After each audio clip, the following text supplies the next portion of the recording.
Giunsa na ko ni pagbuhat nga video mga kaidol. Una diha mag-record sa tao video. Mo ni atong first clip. Ang ikaduhang clip mo ni si Jah. So nga na lang no.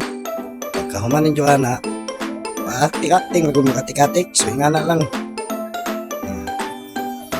So ato ta sa CapCut. Pindot nga to ang CapCut tapos paabutangan na mo tungangan new project. I-click na to ang new project. Tapos hanapon na to tong atong gi-record nga video.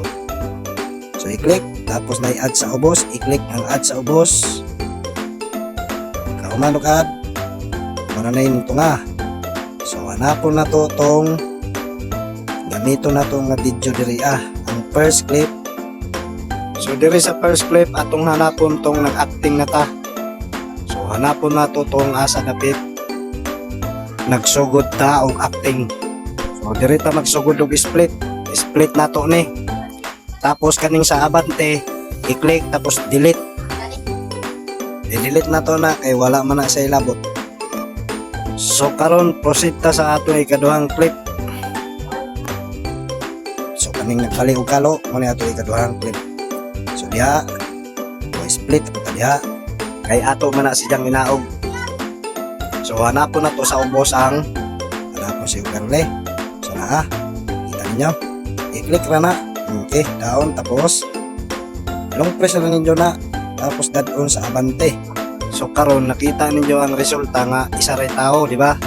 Para mo duhay tao na siya, hanapon na to sa ubos si Mas.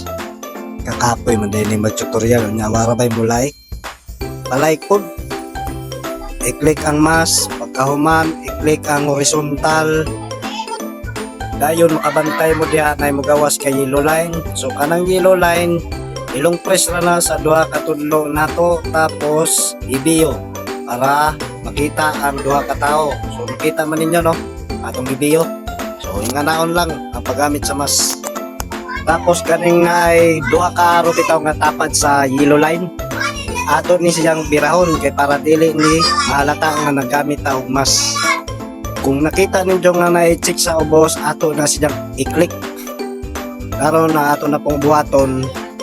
Atong way labot sa atong video, mao na pod to atong i-split no. Kanang atong na-split, ato nang i-click.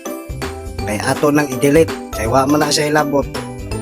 Pati nang sa ubos, i-click ka po tapos i-delete. Kung nakabantay mo nga napay ending sa ibabaw, ato ka po na siya i-delete. Wa man na sila ilabot, watermark man na siya.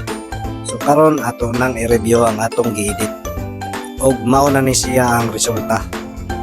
Oops, wala pa ta mahuman na pay sumpay. Karon ato na ni siya mi-export. So i-click lang sa ubos ang katong nay arrow. I-click ka jud balik sa normal tapos hanapon ninyo ang aspect ratio. Aspect ratio, i-click lang. Tapos 9.16. Check. Kauman ang sa ibabaw na pod kaning 1980p ato ni siyang i-click.